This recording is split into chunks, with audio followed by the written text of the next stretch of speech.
The Harari Aid Task Force, or a group of youth, with the help of Najib, of course, who thought that we wanted to do our own part with the issues that are currently going on in Harar. So we put together a team, and we've been meeting up for the past few weeks. As Najib has mentioned, the first thing we did was write that letter and send it out to the government and see if we can at least make them aware of the current situation in Harar. And of course, we're going to continue to work on escalating the issue and making more people aware of it. And hopefully this event, at least what I'm planning on doing today, is making the youth. I know that a lot of the elders are aware of what's happening, but I've noticed that a lot of the youth aren't aware of what's happening in Harar. So a lot of the examples I'm going to be using in my presentation are going to be, make it more tangible for you to understand exactly what's going on in Harar and give you some more physical evidence to what's happening. So I just have a few facts here that I just wanted to mention real quick. So Harar itself is a group, is pretty much has a population of 183,000 people, and the demographics kind of break down with 56% is Oromo, 22% Amhara. The Harari are actually only 8.5% or 8.65%. Then there's the Gorage with 4, Somali 3, and Tigray 1, Argoba 1, and then there's others about 1%. And we're actually registered, people don't know, we're actually registered under the World Heritage Site, under UNESCO. So that's something that we like to make everyone aware of. So it gives us more of a voice and makes it more, gives us more of an eye, basically. Okay, so before I actually start with the presentation, I want to give a small speech on the background of Harar, the history of Harar. Very brief for those who may not understand it or may not know it. Of course, it was written by one of our members. He's saying over there, his name, he's a very handsome man, his name's Abdullahi Sharif, or Abdullah Sharif, he's saying right there, he's saying over there. So, just start. So, under various tribe names spanning vast areas of land, our people were dispersed, but there was still one people. We were known by our tribe names. Should I move? I feel like I should. There you go, I think that's better. We were known by our tribe names, the Harla, the Gatur, or Gaturi, the Manasai, and there were a lot of other tribes as well, but those are the main ones I'm going to mention here. And we may have had different names, but we still had the same tongue. We were still one people. Our history is long, punctuated, and by fantastic events, like Al Badir, Imam Ahmad, Amir Noor, and the Jalanko War. And there's a lot of other things that we can mention that you may not be aware of, but I'm not going to go that deep into it right now.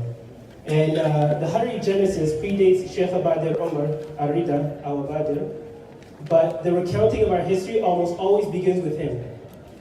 Of our many kings, al-Badir is the second on the list, after Mir Haboba. He came to Harar from Hijaz in a time of calamity for our people. Al-Badir provided a solution. He was able to reconcile and unite us, and so he became Al-Badir, the patron saint of Harar, the second king of Harar. After many centuries passed, Amir Noor entered the scene. Exhausted from a fierce war that shook the Horn of Africa and sent reverberations throughout the world, our people withdrew into the city of Harar. Thereafter, the Jugal was erected by Amir Noor for our people to seek refuge.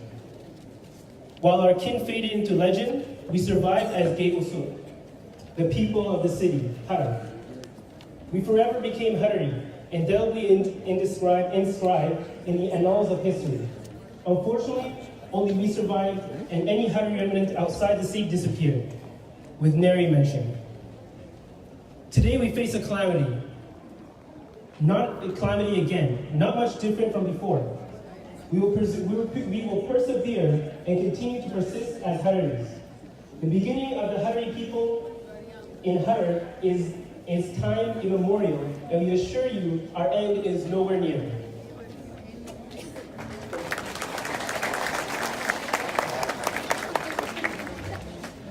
So the crisis in Harar. So the massive human rights violations that is prevalent in Harar State, that are currently going on in Harar State towards the indigenous Harari people, our people, is currently and continues to manifest in several ways. And we're just going to list out these several ways in the next few slides. So some of you may have seen this already, but this was actually the Al Hakim Lodge or Al Hakim Lodge and Tour, but we usually call it the Al Hakim Hotel. Many of you have probably stayed there when you've gone to Harar. So this place is actually ransacked by a faction of Oromo people trying to pretty much discourage the Harari people that currently live in that area.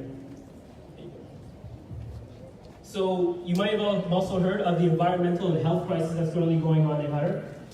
So there's a disruption of the water supply, and there's also preventage of the garbage disposal. You can see in the video there, you can click that video. This is what the streets of Harar looked like at one point. Thankfully, there was some work done to remove this garbage, but this is something that happened in our city under our watch. And there were also destruction of crops and trees. And that affected up to 50,000 people. This is not only the Harari people. There are other people, other populations in Harar that are affected by this issue as well.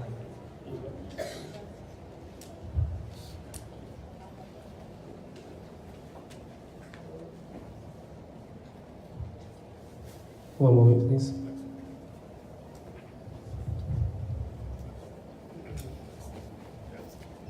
So there are also having reports of physical, verbal, and psychological abuse to our people. So they're beating and insulting our Harari people. They're sending verbal assault, like threats to the Harari people, telling them to not wear what they wear. Like all the stuff that you see all the women wearing here and some of the men, they would threaten you on the streets of Harar if they saw you wearing this. And they would also prevent the Harari people from moving around. If they saw them, essentially like I mentioned, they would tell them to go home or even leave the city. And this is just a quote from one of those people that are spitting this type of rhetoric. They're pretty much telling people that this is not their place anymore. The Harari is just a city and there's no Harari people. So they want to lay claim to it at this point. And there's also attempts at ethnic cleansing.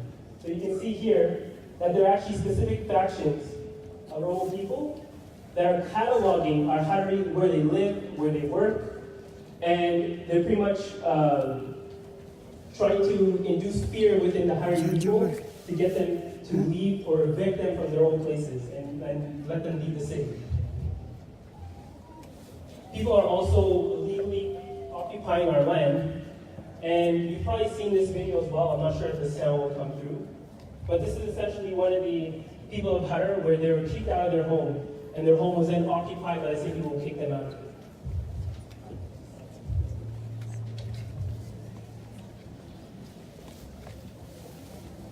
If you want to see this video, you can just contact us. I'll probably just come up to me and ask you, but essentially, this video is her recounting the fact that someone came to her home. Someone came to her home, kicked her out, and started occupying her home. She had to find another place to live. And some people are having to live on the streets. They're also confiscating farmlands, as you heard, and building homes on top of those farmlands. So they take the farmland from the Harari people and build the homes on top.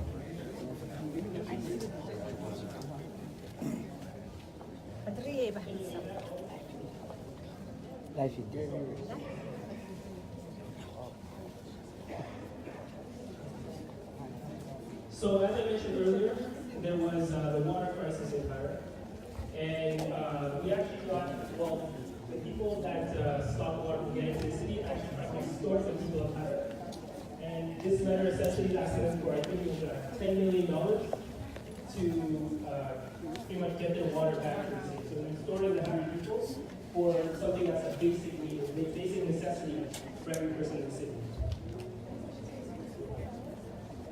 So this is just to close it all off. So the Harari people is not, it's the Harari people and their heritage that is in jeopardy at this point. So this is why we're getting together.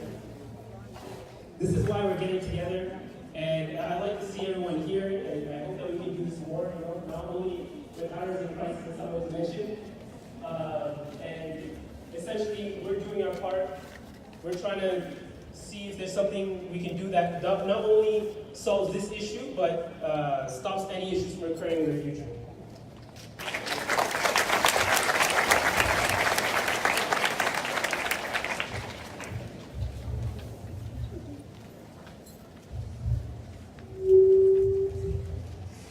MashaAllah, MashaAllah.